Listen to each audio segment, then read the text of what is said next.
ইসলাম কতটা সহজ আপনারা একটু শুনলেই বুঝতে পারবেন। এক সাহাবী আল্লাহ রাসূল সাল্লাল্লাহু আলাইহি ওয়া আলিহি ওয়াসাল্লামের কাছে এসে তিনি বললেন, ইয়া রাসূলুল্লাহ হালাকতু ইয়া রাসূলুল্লাহ, হে রাসূল আমি তো শেষ। রাসূল সাল্লাল্লাহু আলাইহি ওয়াসাল্লাম বললেন, ওমা আহলাকা, কি হয়েছে তোমার? তো সে বলে, ওয়াকাআতু আলা ইমরাআতি ফি রমাদান, আমি তো রমজান মাসে দিনের বেলায় আমার স্ত্রীর সাথে মেলামেশা করে ফেলছি, একেবারে ফাইনাল মেলামেশা, আমার সিমেন আউট হয়ে গেছে বডি থেকে। এজন্য সে অস্থির হয়ে রাসূল সাল্লাল্লাহু আলাইহি ওয়াসাল্লামের কাছে এসে, ইয়া রাসূলুল্লাহ আমি তো শেষ, আমারে বাঁচান, আমারে বাঁচান। আমি আপনাদেরকে বোঝাচ্ছি হচ্ছে ফ্লেক্সিবিলিটি, ইসলাম যে কতটা ফ্লেক্সিবল এটা আগে মাথায় রাখেন, যে what is the essence of flexibility in Islam. ইচ্ছা করে যদি কেউ রোজা ভাঙে, তার বিধান হচ্ছে তার কাজাও করতে হবে, কাফফারাও দিতে হবে। কাজা মানে একটা রোজার জন্য আরেকটা রোজা, আর কাফফারা হচ্ছে হয় তাকে একটা দাস আজাদ করতে হবে, অথবা তাকে 60টা রোজা রাখতে হবে টানা, অথবা 60 জন মিসকিনকে খাওয়াতে হবে। তো সে যখন এসে বললো, ইয়া রাসূলুল্লাহ আমাকে বাঁচান, কি করবো আমি? রাসূল সাল্লাল্লাহু আলাইহি ওয়াসাল্লাম বললেন, আচ্ছা ঠিক আছে, তুমি এই কাজ করে ফেলছো, তোমার তো পেনাল্টি হয়েছে, তো পেনাল্টি কি? তো বলে যে, রাসূল সাল্লাল্লাহু আলাইহি ওয়াসাল্লাম বললেন যে তুমি একটা দাস আজাদ করে দাও। বলে, ইয়া রাসূলুল্লাহ এই সক্ষমতা আমার নাই, আমি দাস আজাদ করবো কোত্থেকে? আচ্ছা এটা পারবা না, তো তাহলে টানা 60টা রোজা রাখো কাফারা হিসেবে, টানা 60 দিন রোজা রাখতে হবে, রমজান চলে যাওয়ার পরে 60 দিন রোজা, এটা রাখো।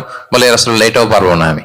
আচ্ছা এটাও যদি না পারো, তাহলে তুমি 60 জন মিসকিনকে খাবার খাইয়ে দাও। এবার সে বলে, ইয়া রাসূলুল্লাহ খাবারও খাওয়াতে পারবো না আমি, এই সামর্থ্য নাই। কি বিপদ!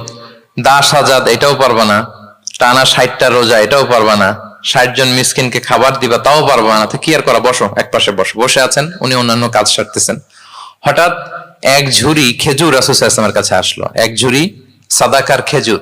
আসার পর রাসূল সাল্লাল্লাহু আলাইহি ওয়াসাল্লাম বললেন, ওই লোকটা কই যে এই কাজ করে ফেলছে? তাকে নিয়ে আসা হলো।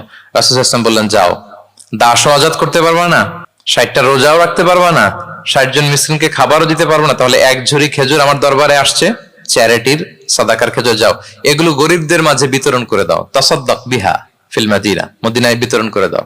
এবার সে বলে, আলা আফকারা মিন্না ইয়া রাসূলুল্লাহ, ইয়া রাসূলুল্লাহ আমার চেয়ে গরিব কাউকে দিতে হবে?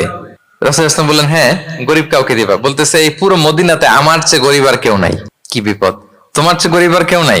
বলতেছে, আমি সবচাইতে মদিনায় গরিব। বলতেছে, তাহলে কি আর করবো? নিয়ে যাও বাসায়, তুমি আর তোমার ফ্যামিলির সবাই মিলে এটা খাও। চিন্তা করেন, আসছিল পেনাল্টি দিতে, নিয়ে গেল এক ঝুড়ি, কথা বোঝা নাই, নিয়ে গেল এক ঝুড়ি খেজুর।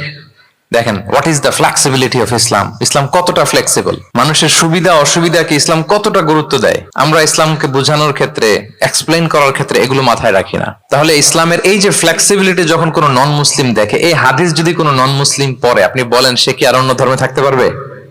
যে একটা ধর্ম এত ফ্লেক্সিবল হয় কি করে, এত ফ্লেক্সিবল?